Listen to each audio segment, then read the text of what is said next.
Peace will fill the world when we finally understand that only from within can it be spread throughout the land. Every single person living peace in what we do, only then will our dream come true. Only then will our dream come true. Only then will our dream come true. Good morning, friends. I'm Leona Evans, minister at Unity of San Luis Obispo, an inclusive, progressive, spiritual community affirming the good in all life. Welcome to our Sunday morning live stream. As always, I am thrilled and excited that you've come to join us and am looking forward to a wonderful, informative, and inspiring time together. Let's just relax before we begin our service and just become really focused on the here and now. This service is about understanding and reminding ourselves that each of us is one with the living Spirit of truth, made in pure love.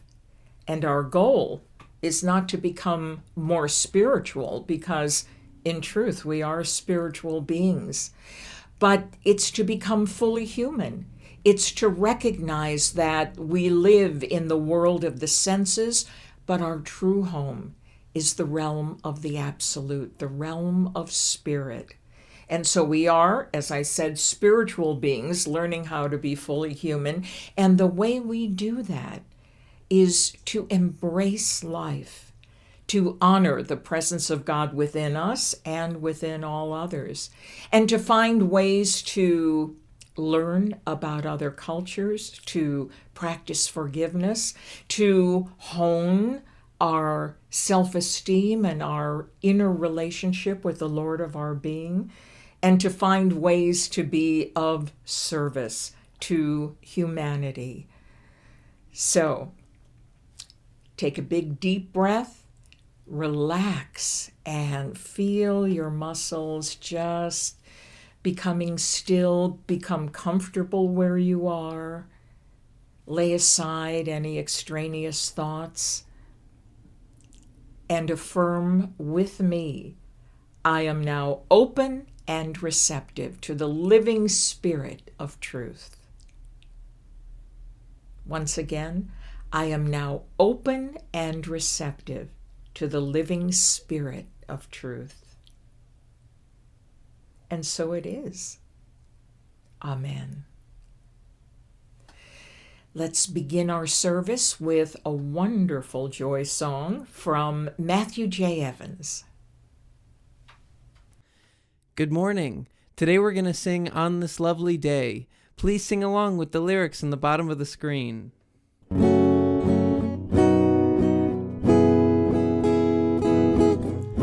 Birds are singing sweet and low from the trees that gently flow.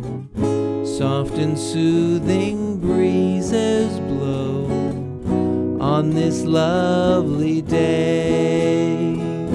To the meadow there go I, to wander as a butterfly. How the flowers please my eye on this lovely day. I know it can be always. Life is easy on such a day. I wish this peace on everyone on this lovely day. Birds are singing sweet and low from the trees that gently flow. Soft and soothing breezes blow on this lovely day. To the meadow there go I, to wander as a butterfly. the flowers please my eye on this lovely day. I know it can be always. Life is easy on such a day. I wish this peace on everyone on this lovely day. I know it can be always. Life is easy on such a day. I wish this peace on everyone on this lovely day. Have a great morning, everybody. Thank you so much, Matthew. That was a lovely song and a lovely rendition. Well, today is a lovely day because we want to wish all of our Muslim friends a happy Ramadan. And we give thanks that we have this time together in which we can talk about Ramadan, acquaint ourselves with some of the teachings of the Muslim faith, and realize that although there are always going to be differences which we honor, there are more similarities than we think, which is going to be exciting and really interesting. Ramadan is one of the months in the Islamic calendar, and it's the most sacred month in Islamic culture because it is the celebration of Muhammad's revelations from Allah through the angel Gabriel in 610 AD. Now, these revelations became the holy book known as the Quran, which Muslims believe contains the exact words of God or Allah. In the Muslim tradition, Muhammad is the final prophet in a line of prophets, including Adam, Abraham, Moses, and Jesus, who were chosen by God to act as messengers and teach humankind. Muslims believe there is one all-known God, and people can achieve salvation by following his commandments. In Arabic, Islam means submission or surrender to God. The story of Islam begins with the first patriarch, Abraham, who had a child named Ishmael by their household servant, Hagar, because Abraham's wife, Sarah, was unable to conceive. Well, after the birth of Abraham and Sarah's son Isaac, Ishmael and his mother Hagar were banished from the household and sent to wander as nomads. It is said that Ishmael is the ancestor of Muhammad.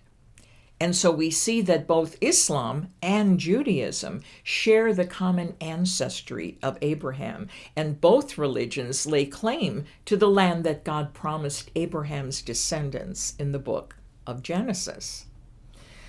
Of course, the conflict continues to this day as the Israelis and Palestinians fight over that land.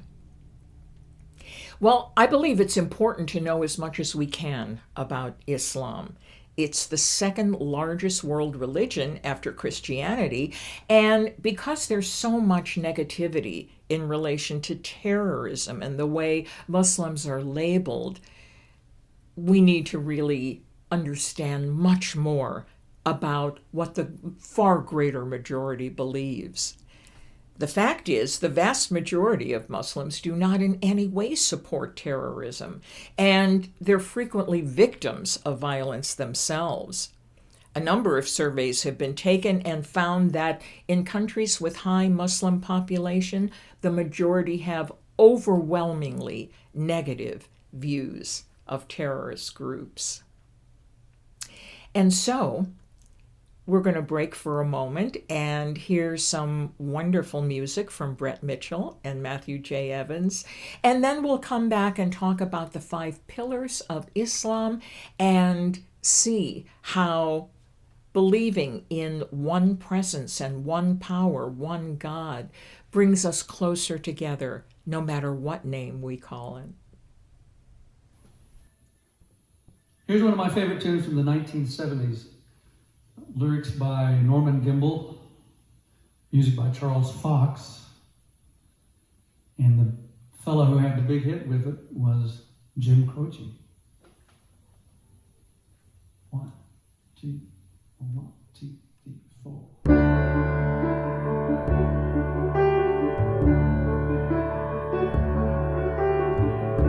Like the pine trees lining the winding road, I got a name, I got a name.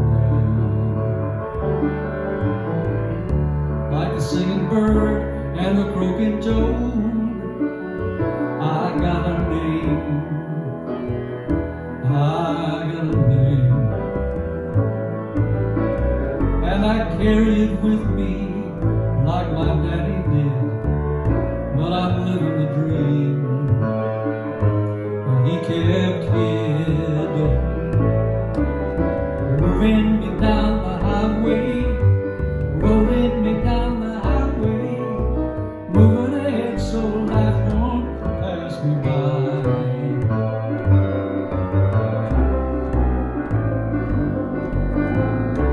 Like the north wind whistling down the sky, I got a song, I got a song. Like the whippoorwill and the babies cry, I got a song, I got a song. And I carry it with me and I sing it loud. If it gets me nowhere, I'll go there proud. Moving me down the highway, rolling me down the highway, moving ahead so life won't pass me by.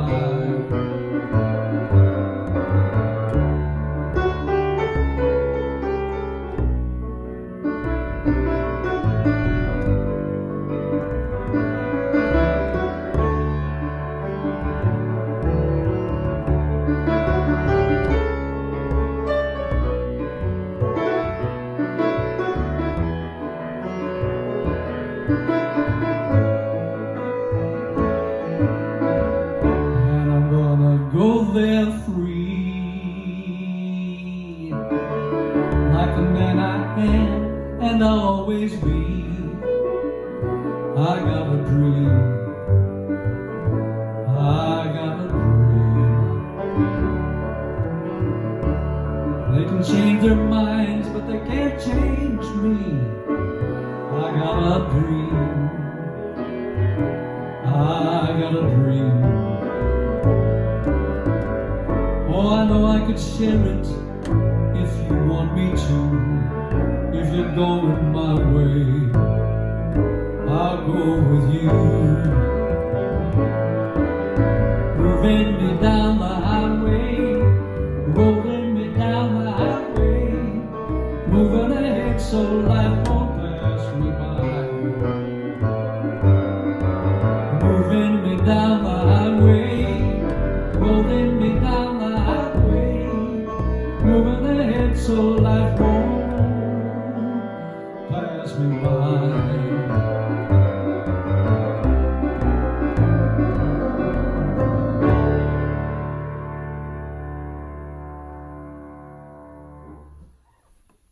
Jim Croce, I got a name.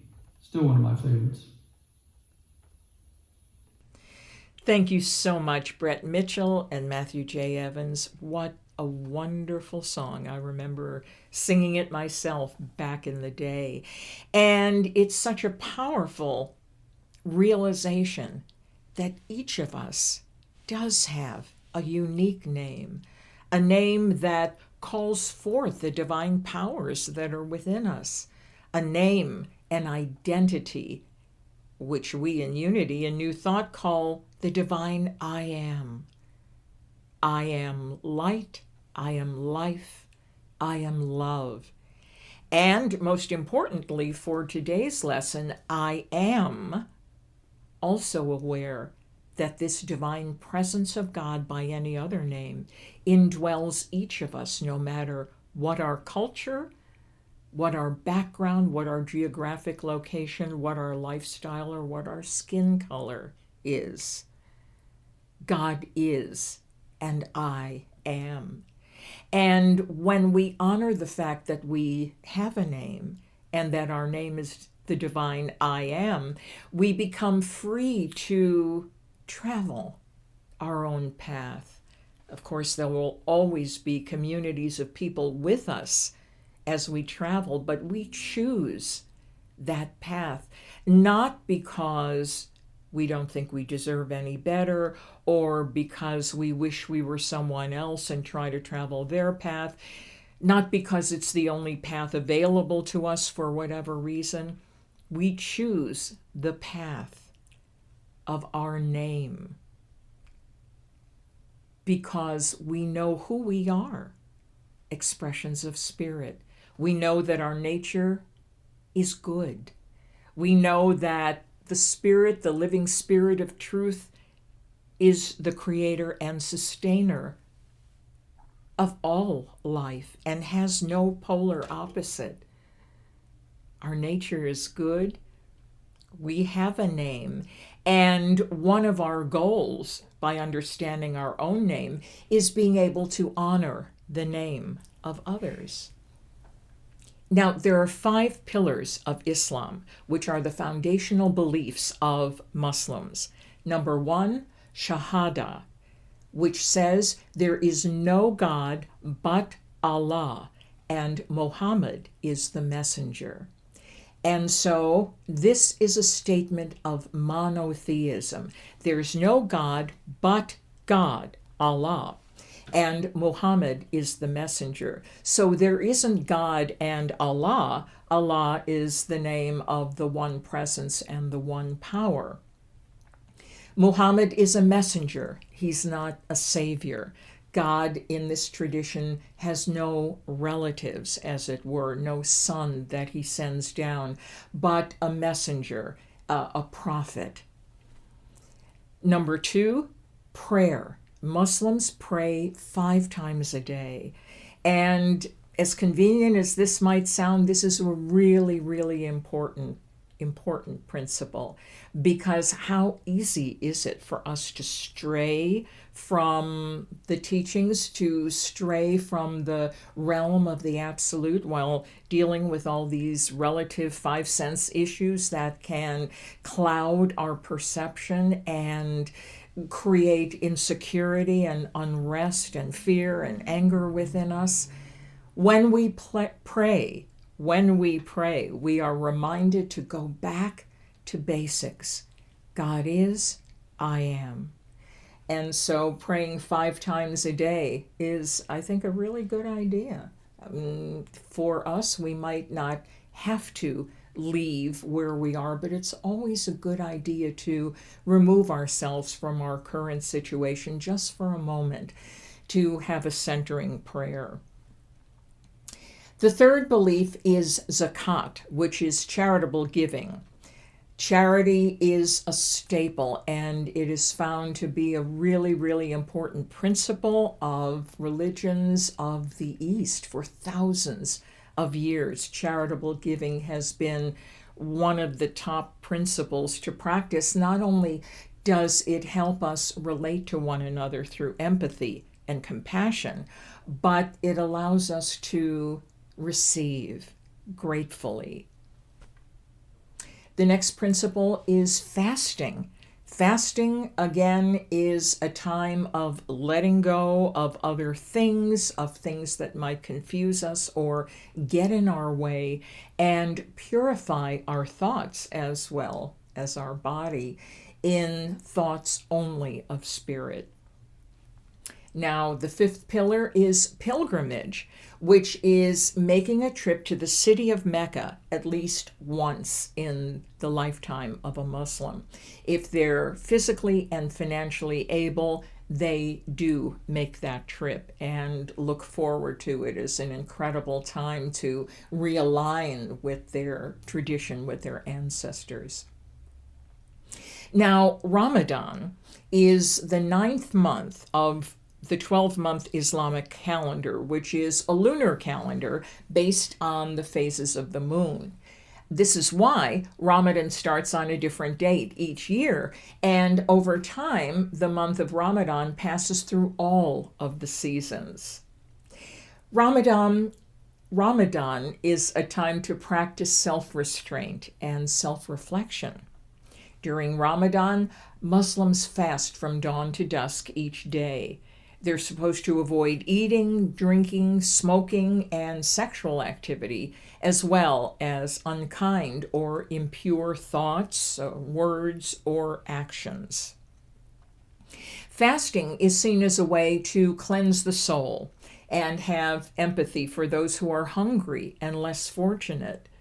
Those who are not able to fast because of health or age conditions are supposed to make up for the missing fast days by helping feed the poor. And so if a person for one reason or another has to miss a day of fasting, they are required to feed the poor and in this way learn the same lesson. Now, at the end of Ramadan, there is a major celebration known as Eid al-Fitr, or the Feast of Fast Breaking, which lasts for 3 days. Now, this includes special prayers, meals with friends and relatives, and the exchanging of gifts. Now, in 1996, the First Lady, Hillary Clinton, hosted the first Eid al-Fitr dinner at the White House, and this tradition has been continued by every president since that time. The Sufis represent the mystical side of the Islamic teachings and is sometimes referred to as Islamic mysticism. Sufism emphasizes universal love, peace, acceptance of various spiritual paths, and a mystical union with the divine. There are times that you see the Sufi dancers who whirl in a circle, the whirling dervishes, and they have one hand up to the heavens and the other hand on the earth to understand that we are made of both and that we have a life in both and never to forget one for the other.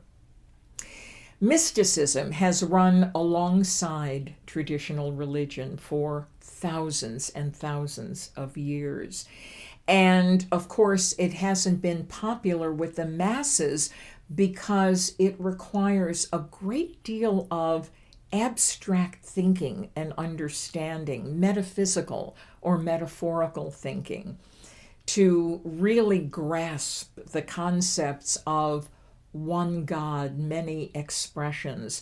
And so most, if not all, people who have worshiped staunchly one religion and believe that theirs is the best, which is most people, no matter what their religion is, it's the only one that should be practiced and it's the best. But you see, the more mystical sees it differently. And so for the people who believe that there's only one right and the rest is wrong,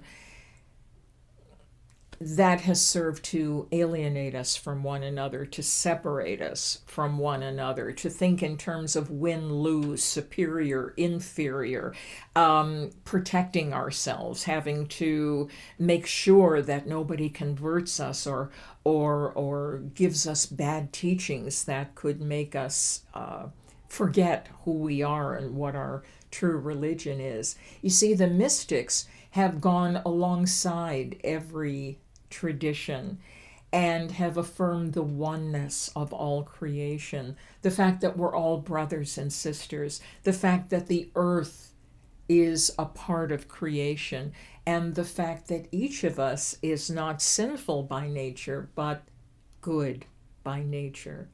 And so the mystical path is, for us in Unity, the most treasured path, because it gives us an opportunity to practice faithfully our own beliefs and at the same time understand that others are faithfully practicing their own beliefs without there being a right or wrong.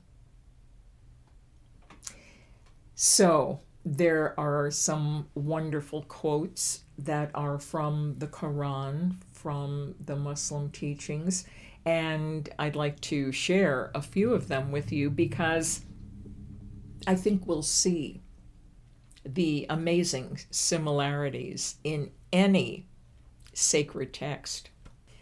Forgive others as quickly as you expect Allah to forgive you. I like that. It really puts us in another perspective. It helps us see that for us to withhold forgiveness toward another is the same pain as God or Allah having to hold forgiveness against us. We would hate that. It would be awful if we felt that God was a punishing God and wouldn't forgive us or would hold something against us. Is probably the loneliest feeling in the world. But if we forgive others as quickly as we expect Allah to forgive us, then we understand that forgiveness is not only good for the other person, but is extremely beneficial to us because it proves that the love of God is inside of us as well, and we can use that love as a spiritual power, not only to confer kindness upon another no matter what they've done, but to experience the power of love and the transformative effects of it in our own lives. Another quote, "A busy life makes prayer harder, but prayer makes life easier."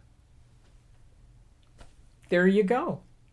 A busy life makes prayer harder. That is true. When, I'm too busy, I want to have time to meditate, but this other situation has taken over, I have no time to pray, I'll make up for it later. We're busy. But what we forget when we put busy life ahead of prayer is that prayer does make life easier. Easier in the sense that we don't feel thrust out on our own by a God of wrath. We feel connected to the universe. We see things from the highest vantage point possible. We allow our tasks to become easier because we can think more clearly, makes them happier because we can perform our tasks with more love. A busy life makes prayer harder to do, but prayer makes life easier. So let us be sure that we take that time, because it will cut off a whole lot of grief, frustration, and stress from our lives because we forgot who we were. Another, taking pains to remove the pains of others is the true essence of generosity. Yes, it is a spiritual responsibility of ours to do everything we can, short of being codependent. You see, this is there's a very sharp edge on this affirmation. Taking pains to remove the pains of others is not saying, here's a drug because I know you're having withdrawals. No. What it's saying is, allow me to do everything I can to take you to a hospital or to a place of love or to a place of healing. Let me be there for you without enabling you in a negative way. It is the true essence of generosity when that makes us uncomfortable. And that's why it's phrased the way it is. Taking pains to remove the pains of others is the true essence of generosity. When someone says, "Oh, thank you, I know you went out of your way to do this for me," and we say, "It was nothing, I was going that way anyway," that's almost discounting what you did, and it seems to be discounting the other person's gratitude.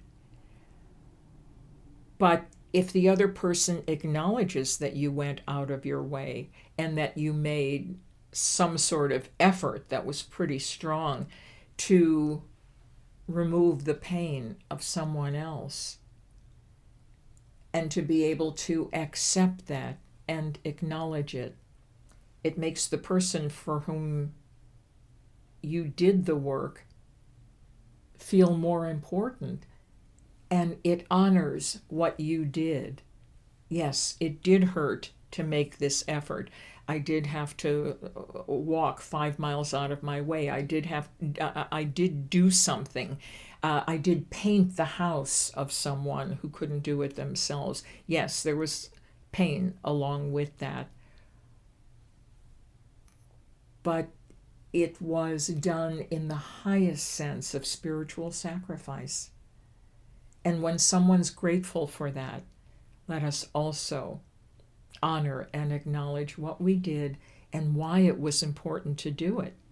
And to never say, you owe me, even if it's in jest, right? And drawing to the end here, I think there are two more. The more you let go, the higher you rise. Of course. I mean, we always have the analogies of carrying rocks and those rocks representing all of the things we give our attention to that make our lives heavier. And so as we release and let go, as we surrender, the more able we are to rise into new levels of consciousness and new levels of understanding. The richest of the rich is the one who is not a prisoner to greed. Again, let us remember the words in the New Testament, which are often misunderstood as money is the root of all evil. That's not the quote. The love of money is the root of all evil. And here, the richest of the rich is the one who is not a prisoner to greed. So instead of saying, more, more, more, I can't be satisfied, it's not enough, there's got to be more, there's got to be more, the richest of those people who have is a sense of sufficiency, satisfaction, gratitude, not fear. And so, indeed, Allah will not change the condition of a people until they change what is in themselves. Allah makes the impossible possible. What a wonderful faith. So many things that we have in common, and so many things, the traditions. I hope you go to YouTube or discuss some of these ideas with a Muslim friend of yours, or go to a meeting at a mosque, learn, or take a class in world religions. I loved taking world religions, and the only thing I love more is teaching a course in world religions, which I think should be coming up pretty soon for us at Unity of San Luis Obispo, virtually as well. How wonderful to be able to say, oh, look, here is an object, a coin or a vase, or dye, to dye the color of one's hair or skin. And it's like, look at how symbolic that is. We don't do that in our tradition, but we kind of practice the same ideas. But how rich and wonderful it is to know how other people do things differently and be excited and interested in that. To be able to discuss the differences with respect and to understand why, of course, you can't compare without contrasting. That wouldn't be a comparison. Comparison includes contrasting. And so, yes, there are differences, some that we don't really accept, but we can certainly understand how others accept them, because each of us has a name, as Brett Mitchell sang this morning. We each have a name, and it's not the same as all others. So thank you for being with me and celebrating Ramadan with our Muslim brothers and sisters. And now let's take a moment to meditate on these ideas and connect with Muslim members all over the world.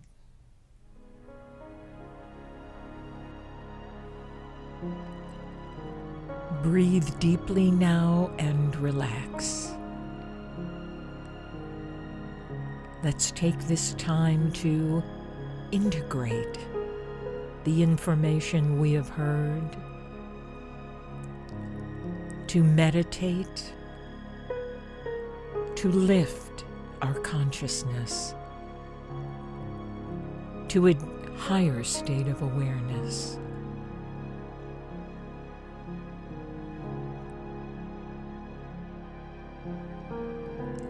Today we honor Islam and all of the Muslims around the world who are celebrating Ramadan.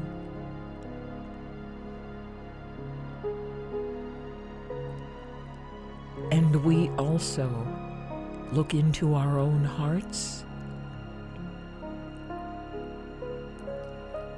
as we acknowledge that each of us has a path. Each of us has our own name.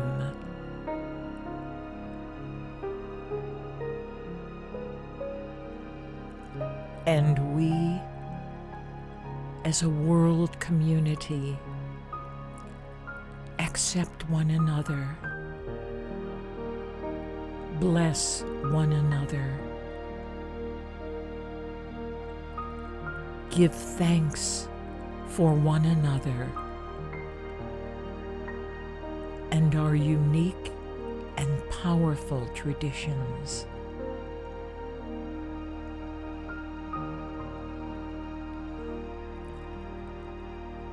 And let us affirm, I behold the Spirit of God within myself and all creation.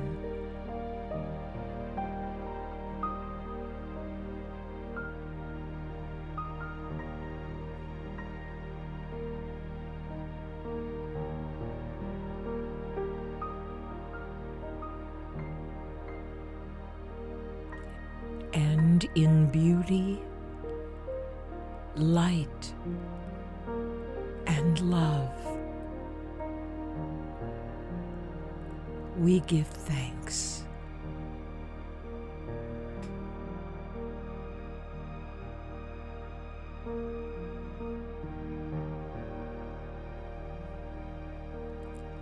Amen.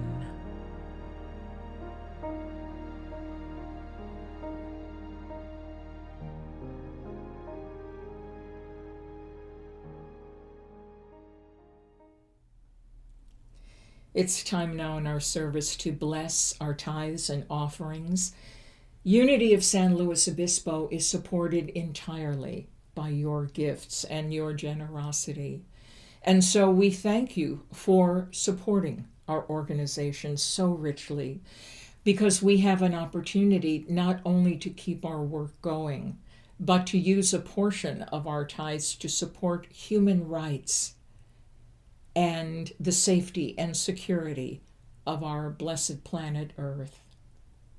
Let's speak the words of our prosperity statement together as we hold our gift in our hand and bless it. God is my source. I am God's channel. In love and wisdom, I share my gifts.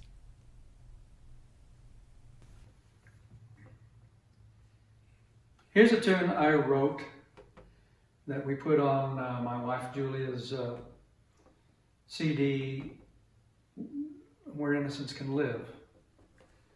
It's called Sweet Reunion. 1, 2.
Sweet reunion.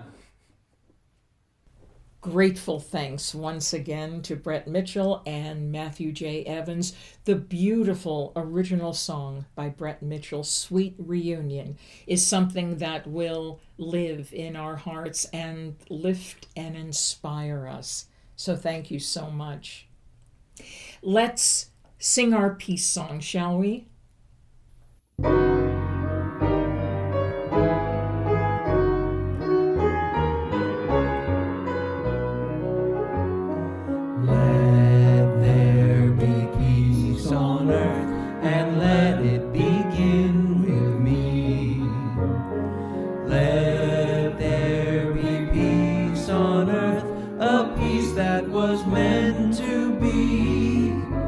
With God as creator, united all are we.